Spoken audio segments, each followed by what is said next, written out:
back to trying to get on the target individual program. The lady in front of me, up on the bus. They're using two kids to target me while I was on the bus.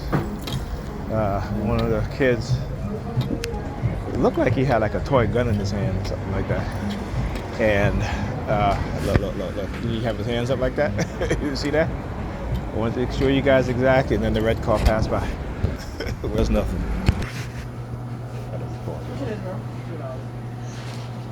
Yeah, Predator Department.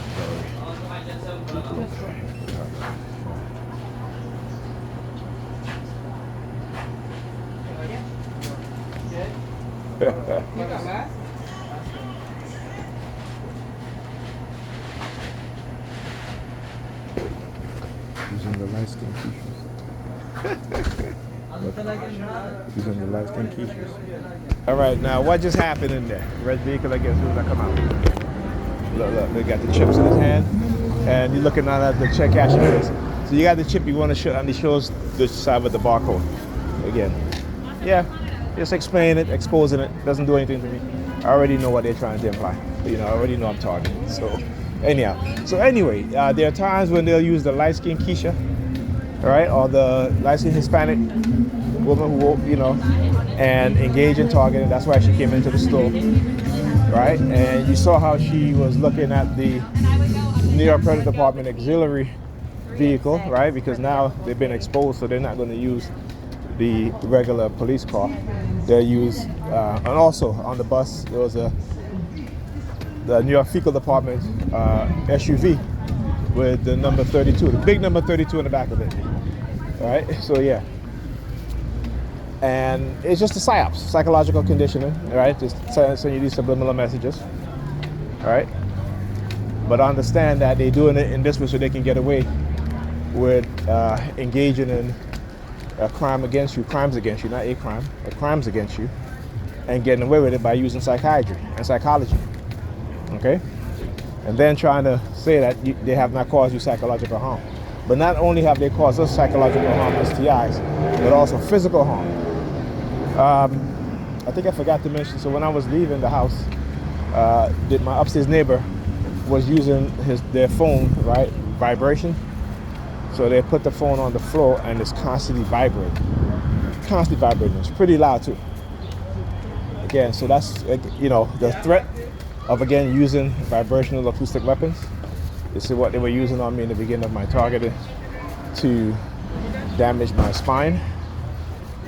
Okay, and yeah, so just I'm not sure if I had mentioned that, because I was supposed to mention it, but I'm not sure if I mentioned it. Anyhow, so you talk about the light skin Keishas, right? Let's show up. Right? Again, this is what they do. Use of colorism. Really? Right? Yeah. And my grandson, his birthday. Right? They engage in that sort of rhetoric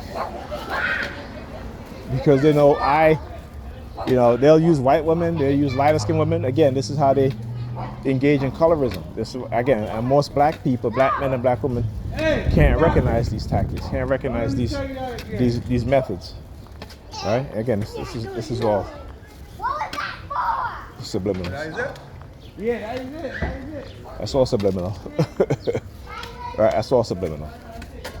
Anyhow, this is what they do. So anyhow, as I was saying, let's get back to the matter at hand with Pam. Right? So like I said, she usually don't call me. But the fact that she called me today, because she sent me a text yesterday. Again, it's funny how she engaged in this rhetoric. Well, I figure it out and I do whatever. Okay, fine. You've told me this how many times now? You figure it out. Okay? Try to give you solutions. You don't want it. Right? Try to tell you things. You don't want to hear it. So, hey, and like I said, giving her all the support and then basically turn around and not even, give me a little bit of support I asked for. And it was something that we compromised on, right? We made a compromise when I was going to school, and yet she never halted, right? I've compromised with her. I've said to her, okay, I watch the kids, but you need to clean up a little bit, and then it never happens. It never happens, okay? So instead of showing me, she keeps telling me these things, right? Look at her up there now, coming out here. Yeah, I see you, lady. Right? I tell you, as soon as I stop there, she comes out of her. Look, she goes back in. All right? That's the surveillance, the type of surveillance, silent sound. Okay? Because I just stopped there just to finish up what I was going to say. But anyhow, yeah, compromising don't work with her. Okay? How's it going, brother? Hey, Willie, how you doing, man? You good? You looking good, looking good. You look like you're aging younger. What are you having, man? I need to know. Yeah. Right, so I've compromised with her many times when I watch the kids for her a few days while she go on, away for the military or for her job. And I said to her, you just clean up a little bit, and she's like, okay. And then she never do. She never do. And instead of showing me, she's just, again, they'll say things, but they're not showing you anything. Right? And this is the mindset of a lot of women. Right? Men too, but I'm speaking from a man's standpoint in my anecdotal experience, right? But I can back my anecdotal experience also with facts. So it's not just my anecdotal experience only. Okay, so there is no compromising. There is no, they want you to show. As a man, they want you to show, right? While they just say things. Like I said, their focus is mainly on what the man can do for them, but not also what they can do for the man. And even when we as men, we compromise with them in ways in which I think, like I said, going forward, I will never do again. They take advantage. They take advantage, right? Because of that mindset. And the funny thing is that, you have them, again, engaging in what is called psychological projection, right? They'll call men users, but they are the users. They're very transactional. So she calls me and she's like, oh, come if you want to come and see the kids for the day since you, since you only had one day with them last weekend. And I said to her, okay, fine. And then she goes, oh, did you see my text? I'm like, what text? Of course I saw the text, right? I'm like, what text? She's like, text I sent you about, I have no one to watch the kids and this and that. But I've told you this months ago when you asked me. So you had all this time, right, to make plans. But no, because she figured that they're going to manipulate me or they're going to try to threaten me in order for me to give her what she wants. I'm like, no. Because again, my black brothers, matter of fact, all men, I want you to understand, because they're going to come into your community and start doing the same thing too. But they're doing it in the black community first. They've been doing it to us first, and particularly us black men. The fire trucks again is psychologically manipulating our women, and because again using money and business, or we help you with your business, which we know is a lie. Again, they dangle the carrots in front of your eyes. They're dangling the carrots in front of black women's eyes, and black women are falling for it. You hear black women say, the security guard, look at him over there. I saw him walking up. He's looking over there at the perp guy across the street, the perp across the street, who usually call the fire trucks. That's why yeah, look, see, want you to how you take another look? Yeah. Anyhow, this is what they do. So when you hear black women say, oh, but black women are the most entrepreneur. Yeah, but what? Small businesses, not big businesses. Again, and I'm gonna, I'm sorry to have to always speak the truth for people who don't want to hear it, particularly black women. Yes, that's what they're telling you. But is that true?